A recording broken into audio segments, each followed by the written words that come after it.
Nine is what it do. We give praise, esteem, and honor to the Most High Yah by way of Yahushua HaMashiach this day. Search the scriptures, for in them you think you have eternal life, and they are they which testify of me. And you and I come to me that you might have life. I receive not honor from men, but I know you that you have not the love of Elohim in you. I come in my Abba's name, and you receive me not. If another shall come in his own name, him you will receive. How can you believe which receive honor one of another, and seek not the honor that come from Elohim only? Back up off me. Back up. I ain't on that. Back up. Exodus chapter 24. See, that's what I was talking about when my man got into it. That's the Bitcoin. That's when he got into it, then the bottom is what it is today. Yeah, I seen somebody talking about a day of 14,000. You ain't got no shoes on, and it's cold. No, back up. Exodus chapter 24. I see. Mommy went to watch club. Okay, sit down and be quiet. And he said unto Moses, come up under Yahuwah. Now this is the covenant being affirmed is what we're looking at. 70 of the elders of Yasharal, and worship ye afar off. Now the word for worship. I want you to go John chapter 4 verse 20 real quick. And now while I pull up the word for worship. Elizabeth and Leah. If you're going to be in this particular area, you must sit down and you must be quiet. This is not a time for play. You can play when I'm finished.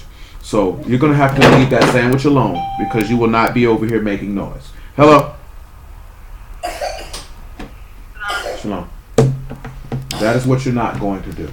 So, John chapter 4 verse 20. The word for worship is shakah, and it means to bow down or to prostrate yourself, or basically to humble yourself. So when you hear worship, you need to have your mind turned on it that worshiping Yahuwah is a form of humility on your part. So just keep that in mind. Thank you, Abigail. I really appreciated you bringing that to me. I really do. John chapter 4 and verse 20. It says, our fathers worshipped in this mountain, and ye say that in Jerusalem is the place where men ought to worship. So let's look and let's see if Jerusalem is the place that men ought to worship. Let's look at Isaiah chapter 2 and verse 1. Because remember, he's going up in the mount himself. Elizabeth and Leah. Did I just not tell y'all to not play with that? Didn't I just say that? So that would mean for you not to put your hands on it and play with it. That means you will sit here and be still, or you will go in the other room, or go in your room. Which option would you prefer? Then leave the toys alone.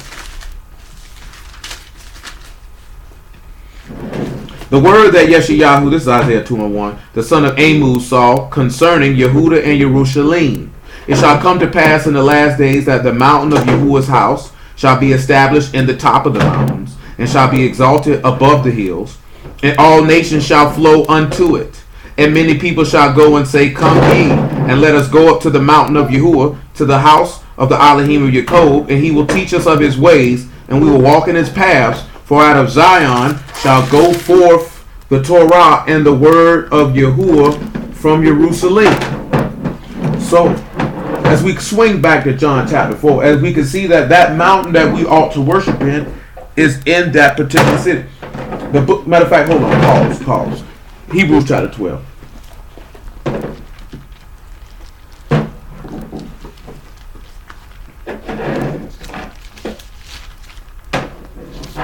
Hebrews chapter 12. I want to say about verse 23. But we'll pick it up. Yep, verse 23 will work, but we'll start at verse 22. Because at the end of the day, matter of fact, before we read this Hebrews 12 and 22, 23, well 22, because something just came to my mind. Psalms 137. I guess it's probably coming to my mind, like I mentioned to y'all briefly for a moment, before I want to talk about something else. That you had the President of the United States of America certified Jerusalem as being the capital of Israel. Now I'm going to tell y'all something. It was truly a symbolic gesture. This is something that's been bandied about to be done by numerous United States presidents, and none ever pulled the trigger on it for various different reasons. Trump decided to pull the trigger on that today. All it really allows more than anything is for United States embassies to be built in that particular city, and he's imploring other countries to build their embassies likewise. There's not a particular verse in the scriptures that pertain to that particular event specifically. Could it lead to other things? Y'all only knows, and time will tell if we be fortunate enough to live to see how these things unfold. I will tell you that a quote-unquote Christian, Reformed theologist, rapture believer, or whatever the case you want to call it, believes that this is an event that will set forth the rapture and the coming return of Mashiach. Dead serious, not being funny. People really believe this stuff because they believe that those people coming back into the land in 1948 was a fulfilling of Ezekiel 38. So, if you didn't know, now you know. Psalms 137 and 5. Listen to what he's about to say. He said, if I forget thee, hey, just let it go. Why would you do that to her?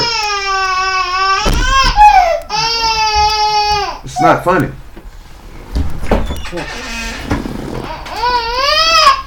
Psalms 137 and 5. It says, if I forget thee, O Jerusalem, let my right hand forget her cunning. If I do not remember thee, let my tongue cleave to the roof of my mouth.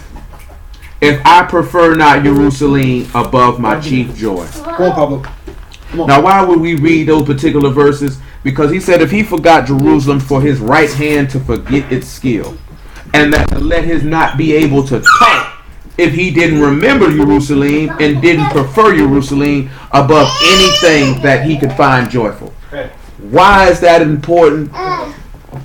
Well, let's move. Why is that important? Well, let's just look and see why it's important. So your hope can be set on why you even want to enter into this city. First and foremost, I guess we'll read Hebrews chapter 11 before we go to chapter 12. And then we'll return to read Revelation 22. And then go to Hebrews 12 and then back to John chapter 4. You know, I can see, it's a lot of contention with people where they believe Jerusalem is. I would advise to not even participate in even those vain arguments and disputes. Not saying not to do no research on it if you so choose to do so. I'm talking about not to participate in vain arguments and disputes. Because irregardless if you believe it's at where we know it to be at, or whether you believe it's in the North Pole, your desire should be there to be there, period. And I think that's what be overlooked by most people. Do they even really actually want to go there? Listen, that dog ain't thinking about you. Hebrews 11 and 14.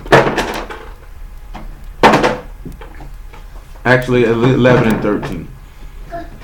These all died in faith, not having received the promises, but having seen them afar off and were persuaded of them, and embraced them, and confessed that they were strangers and pilgrims on the earth. For they that say such things declare plainly that they seek a country. And truly, if they had been mindful of that country from whence they came out, they may have had opportunity to have returned. Didn't I tell y'all to lead them towards alone? Now get somewhere and sit down. I don't want to hear. Oh, my bad. But go and pick them up then.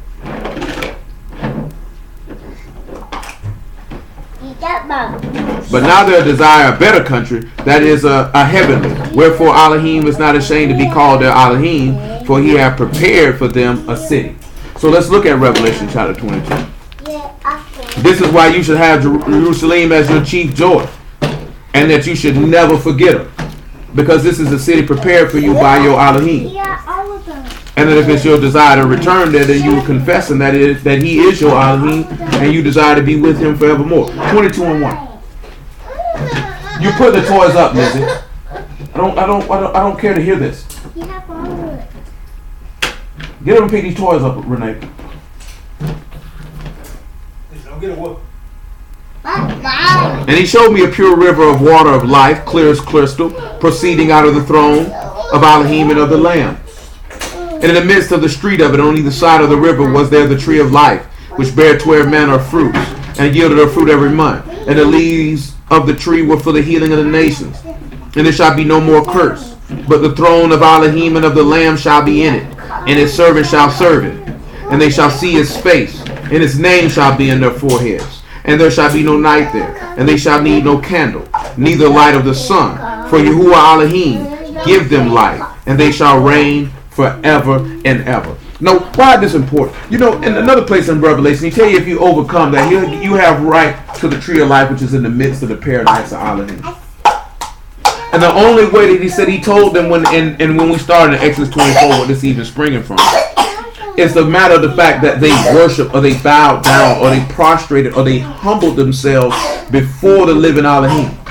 In order to even be able to enter into this location, it's going to take a manner of humility. The book say, blessed is the pure in heart, for they shall see Elohim. And blessed is the meek, for they shall inherit the earth. And that you will enter into the kingdom. So to be able to enter into the kingdom, we have to understand something of what brought about the covenant in the first place. What brought the covenant about in the first place for you to enter into the kingdom of Elohim was the humility and worship or humbling of one particular man, who humbled himself even unto death to open up a kingdom unto you of which you did not have access to.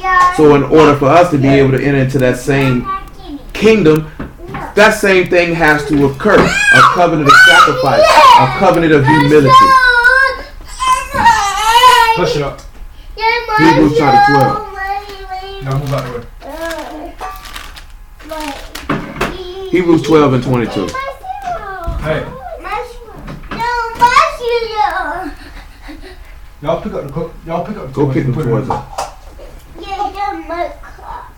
But ye are come unto Mount Zion, unto a city of the living Elohim, the heavenly Jerusalem, and to a innumerable company of Malachim, to the general assembly and synagogue of the firstborn, which are written in Shamahim, and to the Elohim, the judge of all, and to the Ruachs of just men made perfect, to Yahushua, the mediator of the new covenant, and to the blood of sprinkling that speak better things than that of Abel. So keep that in mind about the blood of sprinkling, and keep that in mind about Abel, because as we go down to chapter 24, we're going to see things about sprinkling of blood. See that you refuse not him that speak, for if they escape not who refused him that spake on the rats, how much more shall we not escape if we turn from him that speaks for Shamanim? Whose voice then shook their rats, but now he hath promised, saying,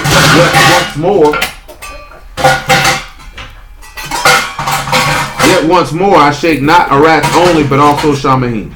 And this word yet once more signify the removing of those things. The removing of those things that are shaken, as of those things that are made.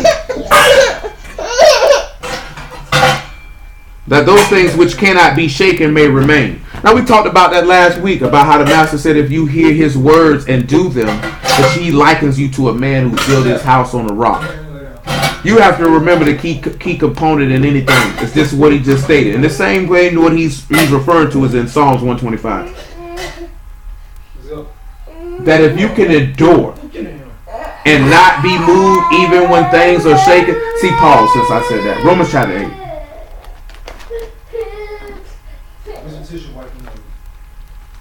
This has got Romans chapter 8. Just real quick, like Romans 8 and about 21, I suppose. Because sometimes you see people look, and I put it this way just based off the conversation that we were discussing about the brother felt like Samson committed suicide. When I examine the text, I do not see a suicide by Samson. I see a man who was sent to do the work of Elohim, who was troubled by his enemies.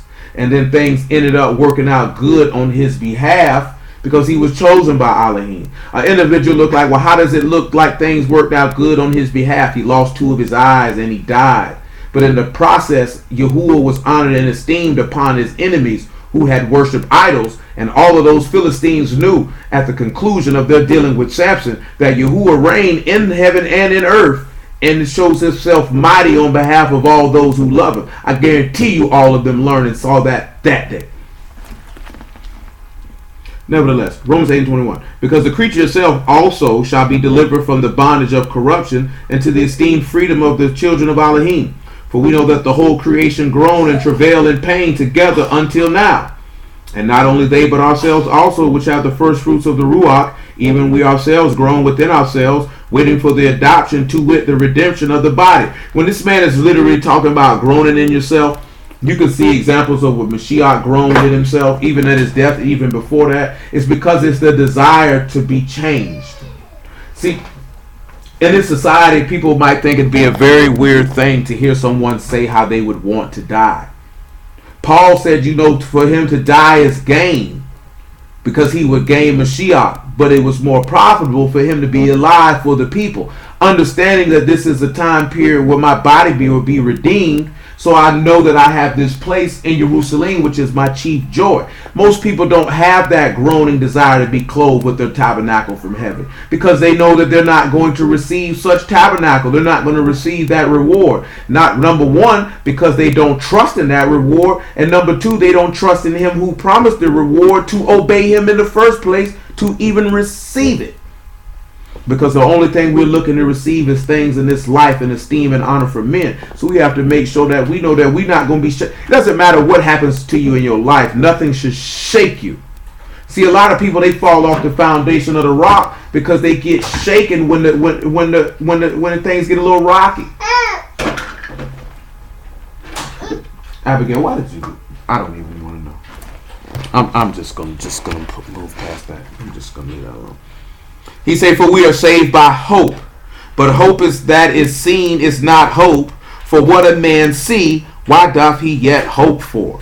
But if we hope for that we see not, then do we with patience wait for it. You know what? Hold on one second. Hold this Romans 8 real quick and swing over here to Zechariah chapter 9. Because it's going to tie into the blood aspect of what we just touched on in Hebrew chapter 12. So I can work it in. Praise y'all for the word. That will be Zechariah chapter 9 and verse 11.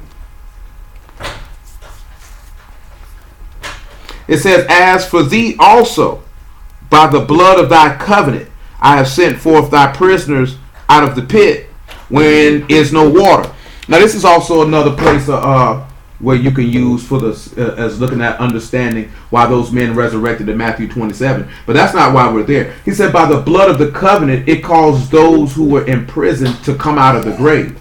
He said, turn ye to the stronghold, ye prisoners of hope. Even today do I declare that I will render double unto thee.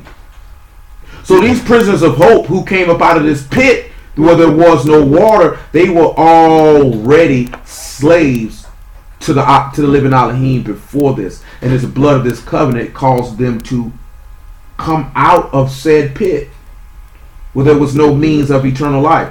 Now keep that in mind, because we're looking at this because he say we saved by hope. He say because what you see for it's not hope. Let's come back to Romans chapter 8. There's a reason for that, because I tell y'all regularly and consistently, because it's the most important thing, because he tell you this, by the elders they obtained a good report. Faith is what is going to save you. Everything else will fall in line after that. But faith is what is going to save you. Your faith should be that Jerusalem is your chief joy. And that if you forget her, you would hope that your mouth, with the tongue in your mouth would cleave to the top of the roof of your mouth. That your hands would forget its skill and its labor if you ever forgot her. Because if you forgot her, that means you've lost your hope. And if you lost your hope, that means you done forgot Elohim. And if you done forgot Elohim, you're a person most miserable with no hope of existence at all. Period. Nevertheless, because I got to crank it up a notch, it is 8:10. We in verse 20. I will read 24 again in Romans chapter 8. For we are saved by hope, but hope that is seen is not hope. For what a man see, why doth he yet hope for? But if we hope for that we see not, then we do with patience wait for it. Which takes us back to what we read in Hebrews 11. The hope. The hope. Because your ancestors didn't see the promises. They trusted them afar off. And they went in the grave not yet receiving them, but they had that hope. And they obtained a good report before Elohim because of it. Irregardless if you actually see the promise in your physical lifetime, that hope for that Elohim is a rewarder of those who diligently seek him should cause you to continually strive to continue to serve this man, irregardless if you see it. Because we talked about it last week. After we got finished, he said, I know my Redeemer live and I shall see him. Even after worms destroy this body, I will see him in my flesh. And you know where you're going to see him at, in Jerusalem. Nevertheless, likewise, the Ruach also help our infirmities, for we know not what we should pray for as we ought, but the Ruach itself make intercession for us with groanings which cannot be uttered. And he that searched the hearts know what is the mind of the Ruach, because he make intercession for the Kadeshim according to the will of Elohim. And we know that all things work together for good to them that love Elohim, to them who are called according to his purpose. Everything is going to work out good. Look at the two things of what he just said. One thing he said is that those prayers will be answered, whether the prayers that you utter verbally or the prayers that your spirit groans for that are not uttered verbally, that he will intercede and take that to the living Elohim according to the will of Elohim. And that if you love Elohim, that everything will work out to your good according to Elohim's purpose. And a good example of that is Joseph. When you look on the surface of the things that happened to Joseph, it looked like it was a negative thing and that Yah wasn't with him and that all he did was suffer. His brothers took him and threw him in a pit. And then he gets sold into slavery. Then he becomes a high-ranking official in the man's house, gets falsely accused of rape, and then ends up going to jail for a good long period of time. But because he loved Elohim through the step of that and never went against his commands and always trusted and hoped in him through the entire process, he was set at the right hand of Pharaoh and was ruler and had rule and dominion over the whole land, and that everyone had to come to him in order to receive corn. So it ended up working out good for him because he was called according to that purpose. See, a lot of people step up to the word and they're not called according to any particular purpose. They try to force and push their way into a purpose because everybody looks at their purpose as, unfortunately, as we already know, it's just preaching. But everybody serves a purpose in Elohim, and everything is going to work out according to his purpose and his will. Our problem is we try to fight his purpose and his will, not knowing if you being called to his purpose and his will, that clearly your name is written in heaven. Clearly you are ordained to receive some manner of salvation from this man because he has a purpose for you according to his will that is positive. Hello? John chapter 4.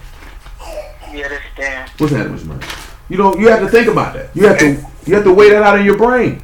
If you're called according to his purpose, that means this man has loved you from the foundation of the world. We have dealt with this before. Your name was written in the book before his members were formed. John 4:20. Our fathers worship in this mountain. Yep. Hey, what that verse is that you had quoted it? It was like, even when your flesh is dressed, you can see. I will see Elohim. Oh, Job 19:25. You got it? Yeah. Tempo. Our fathers worship in this mountain, and ye say that in Jerusalem is the place where men ought to worship. Yahushua saith unto her, Woman, believe me, the hour come when ye shall neither in this mountain nor yet Jerusalem worship the Father. Ye worship you know not what. We know what we worship, for salvation is of the Yahudim. But the hour come, and now is, when the true worshippers shall worship the Father in Ruach and in truth, for the Father seeks such to worship him. Elohim is a Ruach, and they that worship him must worship him in Ruach and in truth. So what did it mean? Because if we understand that worship means to bow down, so he says anybody who worships him or bows themselves to him or humbles themselves to him has to do it in Ruach and in truth. So it has to be that humility has to be accomplished in the word and in faith. See, everybody look at work like you hear people say, "Oh, praise and worship." Praise and worship, like I said, worship is humbling. This is what that word means in Exodus 24. And he said they worshiped them. They bowed down. They humbled themselves. See, nobody wants to sit back and look at that. Nobody wants to pay attention to that, because we know that the three of the main central themes of its entire word is faith, service, and humility. Those are the three major themes of this book. If you can put those three things together, you can put salvation together, because they will lead to one key word, which is obedience. Because if you believe, then you should obey. And if you humbled yourself, then you would obey. And if you were a servant, then clearly you would obey, because you fear your master, because you believe in him and you humble yourself under his authority. These are the central things of the book. People wonder why they can't progress. They wonder why they can't get healed, or because you don't believe, you won't humble yourself, and you won't serve. So, and also when you look at faith, service, and humility put together, these are the foundations of what love is. But that's another topic for another day. Exodus chapter 24.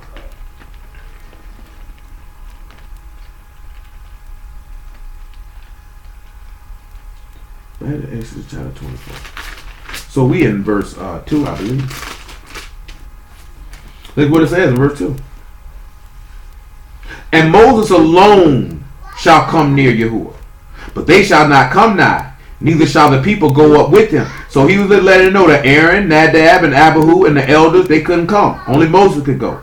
Say, Moses came and told the people all the words of Yahuwah and all the judgments. And all the people answered with one voice and said, all the words which Yahuwah have said will we do. And Moses wrote all the words of Yahuwah and rose up early in the morning and built an altar under the hill and 12 pillars according to the 12 tribes of Yasharal. And he sent young men of the children of Yasharal, which offered burnt offerings, sacrificed shalom offerings of oxen unto Yahuwah. And Moses took half of the blood and put it in basins, and half of the blood he sprinkled on the altar.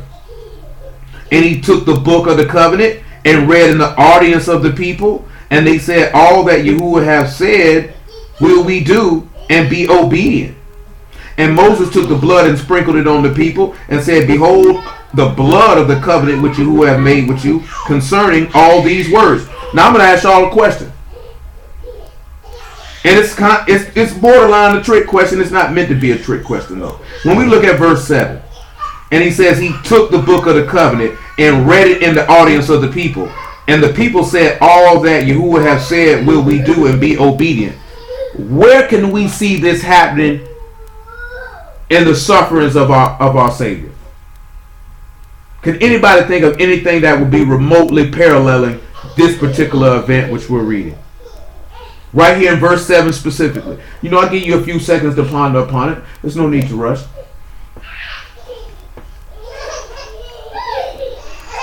Just think about it. He says he took the book of the covenant, read it in the audience of the people, and all the people said that they would do what was written in this covenant. Can we think of anything that would closely relate or parallel to this strictly in the Gospels? Now, of course, we know the word for book, and in particular, y'all should know it's safar, and it's, a writing book, a document, a sign, a deed of purchase, a book, a scroll. That deed of purchase should be kind of interesting for us. If we look at it, they took the book of the deed of the purchase of the covenant and read it in the audience of the people, and they said everything that Yah said we will do. Well, let's look and see, because nobody's got anything for us. Let's look at John 1 and 13 first and foremost. And after that, I guess we swing to Matthew chapter 27.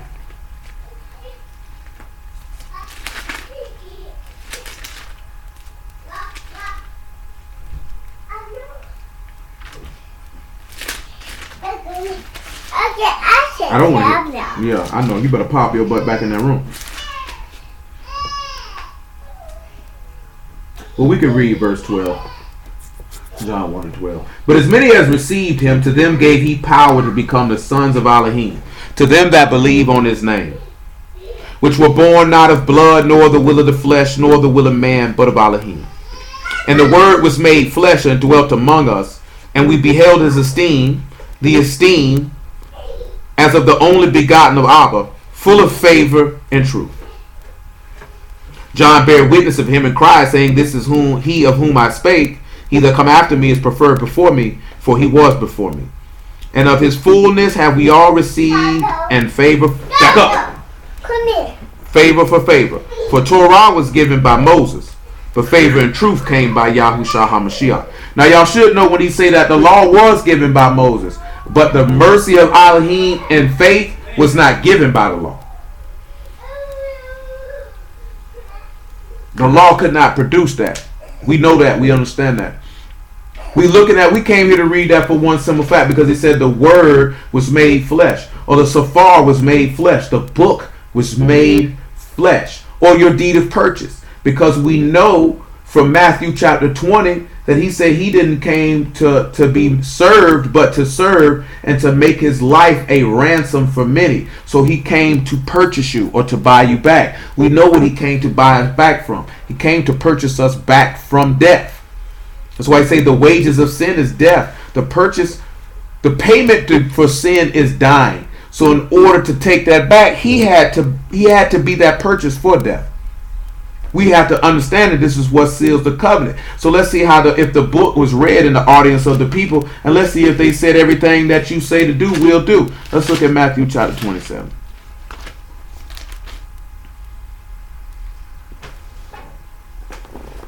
Matthew chapter 27.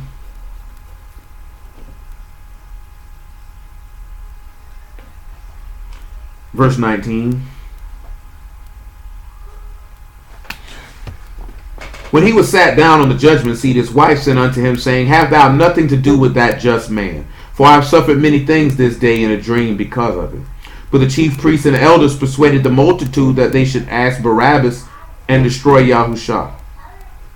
The governor answered and said unto them, Whither of the twain will ye that I release unto you? And they said, Barabbas. Pilate saith unto them, What shall I do then with Yahushua, which is called Mashiach? They all say unto him, Let him be crucified. And the governor said, Why? What evil have he done? But they cried out the more, saying, Let him be crucified. When Pilate saw that he could prevail nothing, but rather a tumult was made, he took water and washed his hands before the multitude, saying, I am innocent of the blood of this just person. See ye to it. Then answered all the people, and said, His blood be on us and on our children. Then released he Barabbas unto them, and when he had scourged Yahushua, he delivered him to be crucified. So let's go to John 19. So what did we actually see from this in Exodus chapter 24? And the sealing of the covenant was the actual inverse of what occurred. The people stood out and said after the reading of all the words of this book that they will obey. And the converse, as Mashiach is being testified to seal in the covenant the second time, the people turned around and said they would not obey, but that they would rather reject. See, the first time they said they were accepting the covenant, the second time they were rejecting the covenant. They actually did the opposite. When it was because he was in the audience of all the people, just like it was the last time. The first time they all stood up and said we will obey. Second time they say we will not obey. Because it takes us back to Jeremiah 6 and 16. Ask ye for the ancient path, and you shall find rest for your souls, but we will not walk therein. Because Mashiach had already told us that all ye that are heavy laden, to lay your burdens down, and he would give you rest. He would give you that shalom, or that destruction of the authority over chaos, or the destruction of death, or the purchase back from death and sin that you so seek. He said all you had to do was to do what? If he told you all you that are heavy laden to lay your burdens down, he was telling you to buy yourself down and humble yourself, to sacrifice. People don't say this is to serve Yahuwah is very, very simple. It's just getting out of your own way and actually trusting someone. See, that's probably our biggest problem, because most of us have probably been let down by so many human beings that it is hard for us to fathom the ability to trust in someone whom you cannot see, whom you have never heard his voice, or never seen his similitude, or never felt his touch. You have no idea what he looks like. But as the word says, but you will know who he is because you will see him as he is, because you will understand his character. You will understand his power, and you will understand his righteousness and his kadeshness, which he displays throughout the whole earth and all creation, and in the heart of all those who love him and serve him with the whole heart, strength, and soul. So because we had that problem, it's actually hard for us to trust him. So we try to lean and do things on our own instead of relinquishing our complete and total will over to the living Elohim and allow him to work things out according to his will and his righteousness, trusting that all things will work out to our good because we love him. This is why Mashiach was able to even go up on the stake and allow this stuff to happen to him in the first place. I just had a conversation with a brother, and no am I condoning the actions of his employer. But his employer felt the need to ridicule him and to speak to him as a child. Now, he didn't cuss the man out, but he got a little salty with him. Probably spoke to him in a fashion that a servant of Elohim should not speak to his superior. But do I understand his frustration and why he would react in that fashion? Absolutely. Could he have handled it better? Absolutely. Could his superior have handled it better? Absolutely. Do you know what I'm saying? And more so on his superior, because you're the one that's in charge that can be able to quell and to actually have a care about those who are under your command. Because he had injured himself and his superior didn't care about his injury. He just wanted him to continue to work. But I mentioned that because he was like, the man was talking to him any kind of way. I say, well, the book says they railed on Mashiach and he didn't rail back. They reviled him and he didn't revile back. They threatened him and he didn't threaten back. Because he committed himself to he who judges righteously and allowed Yahuwah to stand up on his behalf because Yahusha loved him. He knew that he was rewarder of those who diligently sacrificed themselves to enter into the house. He understood that. He knew this. See, once we get to that point where we understand and know that, then it's not a problem for us to sacrifice ourselves and serve and humble ourselves to serve the living Elohim. It's not a problem at that point. It's not a problem to allow his will to dictate what direction that we go and the people that we join ourselves to and the things that we seek out to do, because as the word says, I have not seen, nor ear have heard, nor the heart of man perceived what Elohim hath prepared for those who love him. We have no idea. And because we can't fathom and see his will and see that reward, it's because our faith is lacking. Because like I said, he said, turn ye to the stronghold, you prisoners of hope. I will render you double. He said, because of the blood of the covenant, he is able to send forth the prisoners out of the pit where there was no water. But do you not understand why this man was up here and they were reading him in front of the audience of the people? And they said, let his blood be on our children's children. That they were rejecting the blood of the covenant that could bring them forth out of the water, out of the pit where there was no water, and that they were not prisoners of hope. They were not enjoying. See, hold on one second. Let me get this John 19 out the way, and then we'll swing to Luke chapter 4 because we're already here. John 19 and about verse 1, I suppose. Because remember in John chapter 18 and verse 23, Mashiach had already, verse 20, Mashiach said he had ever taught in the synagogue and the temple, and that the Yahudim already knew what he taught and what he said. So he had been read in the audience of the people. Why is this important? Because we know, and y'all knows this being quote unquote December, we're approaching rapidly. It's about 120 days, about 5 months. It's 5 months away that you'll be commemorating the blood of the covenant again. Because remember what he did with his apostles. He said, take, drink.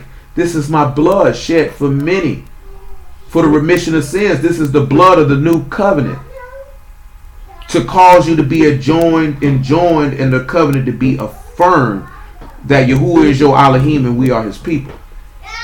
See, that's the part of the thing that we forget to really sacrifice, because there's so many different things that can go along with that covenant. Yahusha's death and resurrection was a reaffirmation that Yahuwah is our Elohim and we are his people. So that means that we would be able to come to worship him, to bow ourselves, to humble. The book tells you repeatedly, humble yourselves under the right hand of Elohim and he will exalt you in due time. This is why, and we just having this conversation a little earlier, and I had this conversation last week, and I've had this conversation with us as a collective. The attributes and characteristics of the living Elohim are held with great disdain in this earth that we live in. It's overlooked, it's disregarded, it's not appreciated, nor loved or desired, because we're carnally minded people. That's the only reason. A spiritual minded person would recognize those things and would rejoice in them, because it's the manifestation of the living Elohim. Period. Because their rejoicing would be in Yahuwah, not in the person. Because they will recognize Yahuwah lives in this individual. And this individual lives in Yahuwah. Therefore, that will bring excitement and joy to their inward man or woman. Because Paul said, I love the law after the inward man. That means he had a delight for the word of Yahuwah in his inward parts, in his heart, in his soul. Just like Psalms 51 said. He said he desired wisdom in the inward parts. He said, create in me a clean heart, because my desire is inward for you. But most of our people desire is outward, carnal shows of righteousness and esteeming in the flesh. So therefore the actual true attributes of Elohim are not accepted nor loved. They are rejected and not accepted. You know, it's funny because I was telling Stanley this yesterday, just because I heard Charlemagne talk about this, and I've seen Dame Dad say the same thing. Not just with Charlemagne, but other people. They say now people are coming back to him, calling him and telling him, you know what? You're talking about being independent and maybe other things. You're right. You were correct. At the time when he was saying these things, he was vilified, misunderstood, and ridiculed and laughed at regularly. Now let's transition that to a spiritual aspect. When we look at Yahushua when he walked in the flesh, when we look at all the prophets that came before him when they walked in the flesh, people laughed at them, mocked them, and ridiculed them for the things that they were speaking. But then years come back later, and they sit back and they say, you know what? They were right. Because people don't look at these things and the attributes and the things that they were speaking and the character and the personality these men possessed and saw that to be desirable and correct because of a carnal, selfish way of thinking. Thinking in such a small, narrow-minded view that they can't see the big picture and the whole and the totality of a matter. Nevertheless, John chapter 19, verse 1. It is 8:33. Then Pilate therefore took Yahushua and scourged him. The soldiers platted a crown of thorns and put it on his head. They put on him a purple robe and said, Hail, Malach of the Yahudim. And they smote him with their hands. Pilate therefore went forth again and saith unto them, Behold, I bring him forth to you, that you may know that I find no fault in him. Then came Yahushua forth wearing the crown of thorns and the purple robe, and Pilate saith unto them, Behold the man. When the chief priests therefore and officers saw him, they cried out, saying, Crucify him, crucify him. Pilate saith unto him, Take ye him and crucify him, for I find no fault in him. The Yahudim answered him, We have a Torah, and by our Torah he ought to die, because he made himself the son of Elohim. When Pilate therefore heard that saying, he was the more afraid. Let me show you what law that they felt like he was violating. Leviticus 24 and 16, so you can see what law that they felt like he was violating. Because we need to look at it and see what they felt like he was violating. 24 and 16. Leviticus 24 and 16. And he that blaspheme the name of Yahuwah, he shall surely be put to death. All the congregation shall certainly stone him, as well the stranger as he that is born in the land. When he blaspheme the name of Yahuwah, he shall be put to death. So come on back to John chapter 19. So this is how people look at that, and this is how people feel about that. Well, that's how they felt about that at the time. And even now, to this very day, people believe that Mashiach was blaspheming, or that the story of Yahushua is blasphemy. I heard some gentlemen on Sal's show last night having a pre-debate with that very topic. I'm going to ask y'all a question that one of the gentlemen asked. Ladies, you're free to answer if you so choose. This gentleman asked, can anybody show him out the law and the prophets, Yahushua dying and resurrecting in 3 days? Because I'm asking y'all this because the gentleman whom he asked this question to, none of them answered it. They just spoke in circles. So I want to see if any of y'all can answer it, now that I'm thinking about it. Genesis 1? I can take that, sir. I accept that answer. Does anybody else have an answer for that question?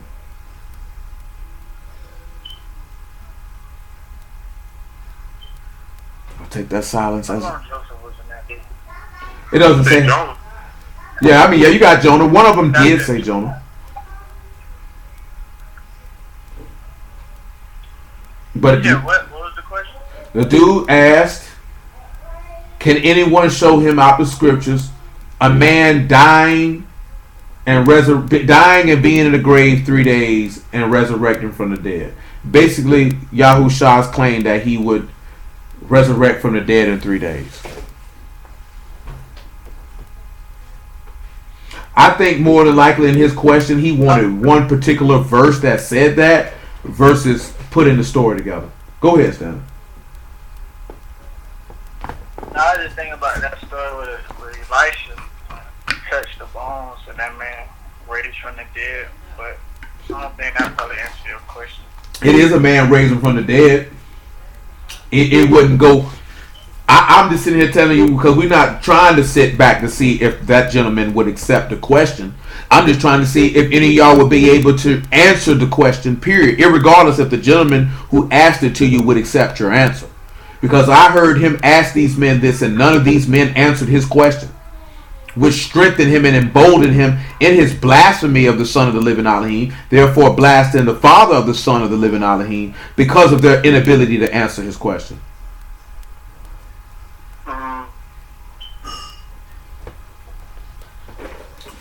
Nevertheless, continuing on. John chapter 19. Now, that's a different type of situation because I haven't finished it. I think I still got a little bit to go because it was a long interview. Mace did an interview yesterday.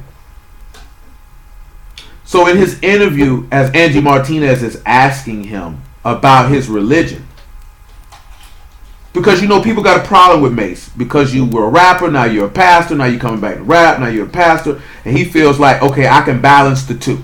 That when I'm rapping, and when I'm a pastor, I'm a pastor. But he felt that he didn't have to explain his relationship with his living Elohim. That's what he said. But we know that the text says that you should, let's look at it. Pause from this John 19 and 1 Peter chapter 3.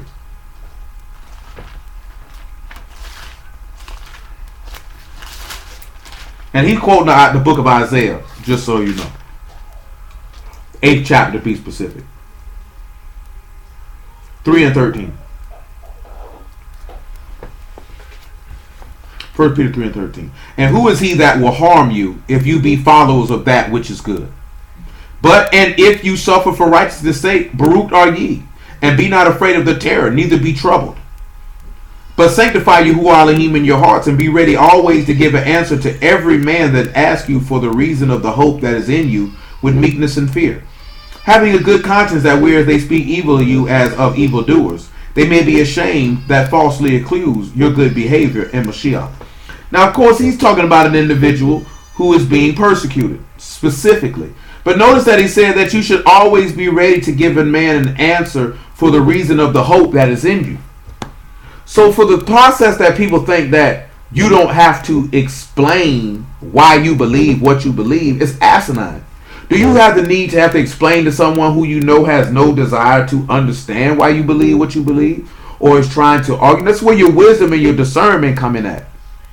Now, her question on him on what he believed was a valid question based off your actions. It's different to somebody like, why you don't celebrate Christmas, when you already know why I don't celebrate it. At this point, you're just trying to cause a vain argument of which I will not participate. I've told y'all this before, and I'll tell you again. Just because somebody give you an invitation to a party doesn't mean you have to accept the invitation.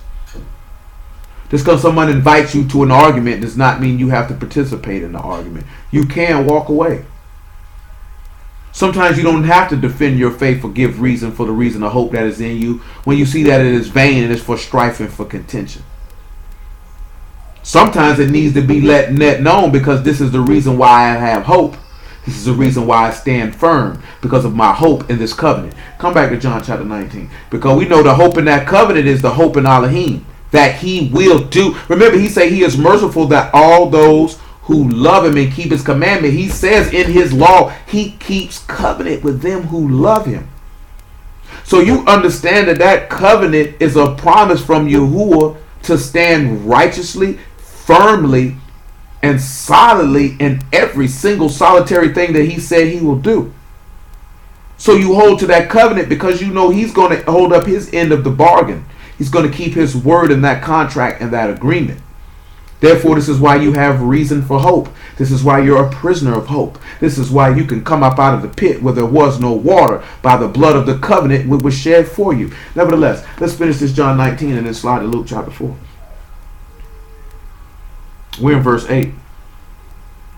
And when Pilate therefore heard that saying, he was the more afraid, and went again unto the judgment hall, and saith unto Yahushua, Whence art thou? But Yahushua gave him no answer. Then saith Pilate unto him, Speak thou not unto me. Know that I have power to crucify thee, and I have power to release thee. Yahushua answered, Thou could have no power at all against me, except it were given thee from above. Therefore he that delivered me unto thee have the greater sin. And see, I want y'all to remember something. And that takes us back to what's in 2 Thessalonians chapter 1, if any of you are not familiar with it off the top of your head. Well, he said it is a righteous thing for Elohim to render tribulation to anyone who troubles you. So if you stand for what's right, and you love Elohim, and you trust in Elohim, and you serve him with every ounce of your being, and worship him in Ruach and in truth, Yahuwah takes great delight and joy on smashing upside the head of anyone who troubles you, disrespects you, or does any manner of evil to you in any kind of capacity. He delights in it. The same way that I would wager that any one of you would delight picking up a brick and smashing the skull of anyone who attempted to harm your children. The same way you feel about protecting your children from anyone who seeks to do them harm or has done them harm, this is exactly how Yahuwah feels about anyone who touches any of his children in any capacity. We know Mashiach said it was better that a millstone be hung from your neck, that you offend any of these little ones who believe in me. You have to remember that. He takes great delight and joy in smashing upside the head of anyone who does anything to his children. See, this is where the hope come in at. This is where the trust come in at. Nevertheless, Luke chapter 4, verse 16.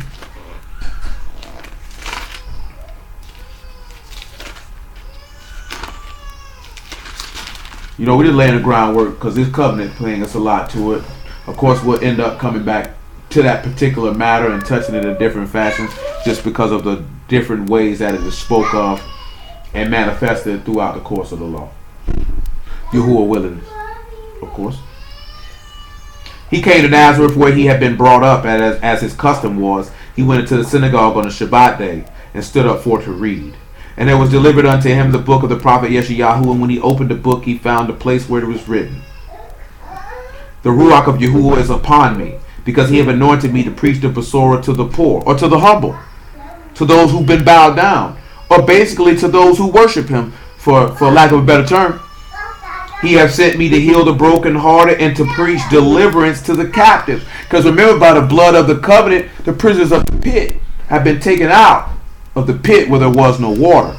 Therefore now you've went from being in a pit where there was no water, or a prisoner of the pit, or a prisoner to death, to become a prisoner of hope, knowing that double will be rendered unto you. To preach deliverance to the captives and recovering of the sight to the blind, to set at freedom them that are bruised, to preach the acceptable year of Yahuwah. So of course, as we come back to Exodus chapter 24, and we look at that, we see that they did the reverse. Instead of saying all that you have said we will do, they turn around and said all that you said to do we will not do.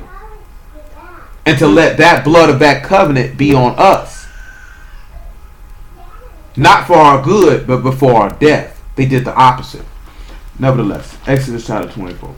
See, we don't want to turn around and do, because what's coming in my mind now is to think upon what he told you in the epistle to the Hebrews, which is in the 10th chapter, where he said in the 25th verse, to be specific, that there is no sacrifice for willful sin, but you've trodden under the foot of Mashiach and counted the blood of the covenant an unkadesh thing.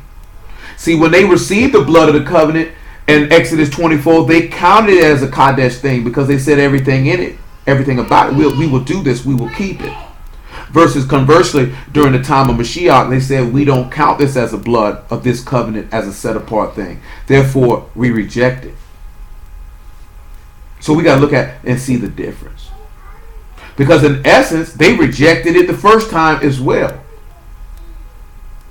They just didn't confess that with their mouth that they rejected it. The second time, they rejected it.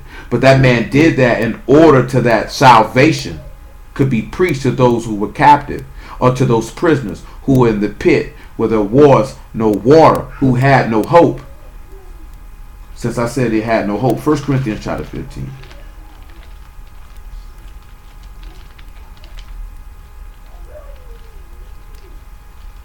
Remember, hope is the evidence, the things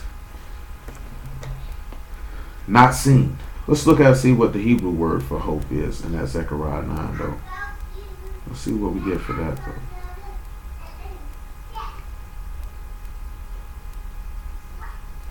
And the word for hope that we receive here is tikvah, and that is a thing hoped for or outcome or expectation. Your expectation. The thing that you long for. Which takes us back to when he said he longed to go back to Jerusalem, and that if he forgot it, to let his tongue stick to the roof of his mouth, or that his right hand will forget his cunning. So your hope is the thing that you long for. What is it that you long for?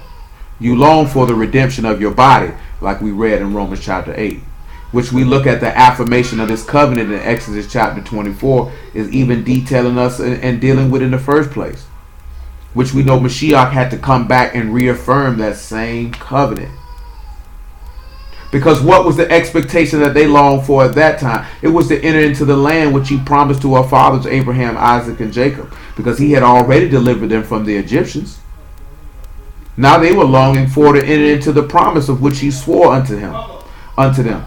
What is your expectation now with this covenant? Not only to enter into the place where he swore unto you, into an eternal kingdom that has been prepared for you since the foundation of the world, but for your body to be changed, for your body to be redeemed, and for you to live forever with your Elohim. This is now your expectation of what you long for.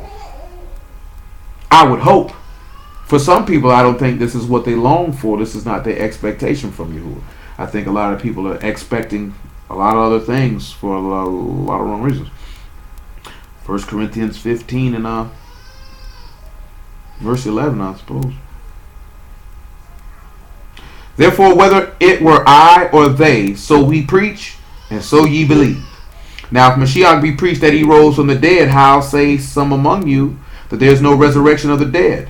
But if there be no resurrection of the dead, then Mashiach is not risen. And if Mashiach be not risen, then is our preaching in vain, and your faith is vain, is also vain.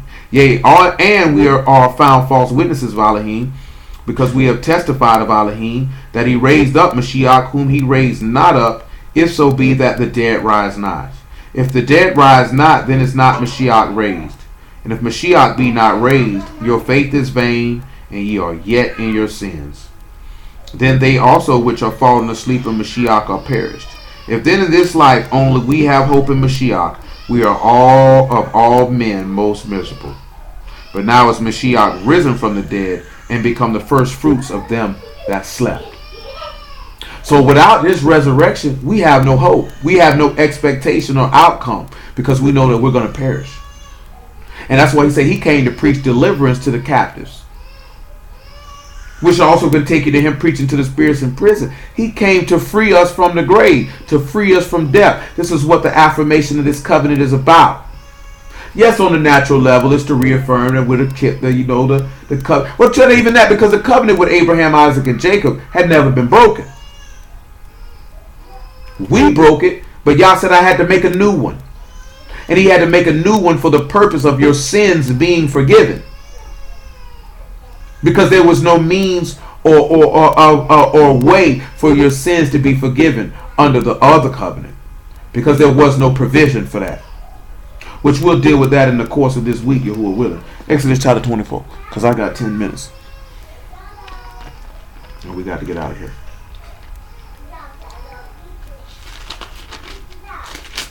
So when we look at verse 6 in Exodus chapter 24. And it says how Moses took half the blood and put it in the basins, and half the blood he put on the altar. Which we see that some of the blood went on the altar when Mashiach was on the stake. And that he took some of the blood in verse 8 and he sprinkled it on the people. And we know that because you have to sit back and look at that. When he passed the cup to his apostles, the blood was sprinkled upon the people. He did that in that fashion. Because we done went over that before. That's why I'm not going to do it in great detail. But Hebrews chapter 9. And then we'll just pause with that. Because remember he talked about how in Hebrews 12 we read how he mediated a new covenant with the sprinkling of blood and things that testify better than Abel. And what he meant by that is when we look in when we look at Genesis chapter 4, we see that Yahuwah accepted the sacrifices of Abel. Well, we know that he's accepting the sacrifices of Yahusha, and these sacrifices were greater, because he said the blood of the sprinkling that speak better things than that of Abel. Because remember, it said that Abel's blood spoke from the ground and Yahuwah heard it. So when he came down to render upon Cain his judgment for his behavior, we also see that he gave Seth to Adam, or Elohim gave him another seed. But that wasn't the blood of Abel, didn't produce that better thing. We see that the blood of Yahusha produced that better thing, a better sacrifice accepted by Elohim, that where he didn't have to send someone else to be another seed, that he took that same man who offered himself and made him another seed to bring other seed with him, that we all might dwell and bask in the honor and the esteem and majesty and kadeshness of the living Elohim. Yahuwah of hosts is his name. So Hebrews chapter 9 and verse 11. But Mashiach being come a high priest of good things to come, and by a greater and more perfect tabernacle, not made with hands, that is to say, not of this building, neither by the blood of goats and calves, but by his own blood, he entered in once into the Kadesh place, having obtained eternal redemption for us. For if the blood of bulls and of goats and the ashes of a heifer, sprinkling the unclean, sanctified to the purifying of the flesh, how much more shall the blood of Mashiach, who through the eternal Ruach offered himself without spot to Elohim, purge your conscience from dead works to serve the living Elohim? For this cause he is the mediator of the New Testament, that by means of death, for the redemption of the transgressions that were under the first testament, they which are called might receive the promise of eternal inheritance. Yahuwah willing, that's the part of the covenant that we'll focus on Shabbat night. Because there were no transgressions when Moses made this covenant with Yasharal.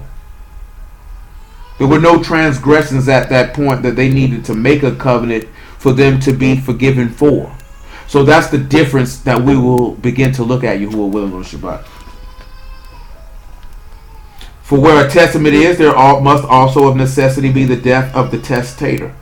For the testament is of force after men are dead, otherwise it is of no strength at all while the testator lived. Whereupon neither the first testament was dedicated without blood. For when Moses had spoken every precept to all the people according to the Torah, he took the blood of the calves and of goats with water and scarlet wool and hyssop, and sprinkled both the book and all the people. And we'll look at that as well, as you see why they brought certain things to Mashiach, to do all of these things that were in the Torah for the affirmation of this covenant, for the forgiveness, for the redemption of those transgressions that were under it. I think that's what a lot of people miss when they look at the differences of these covenants.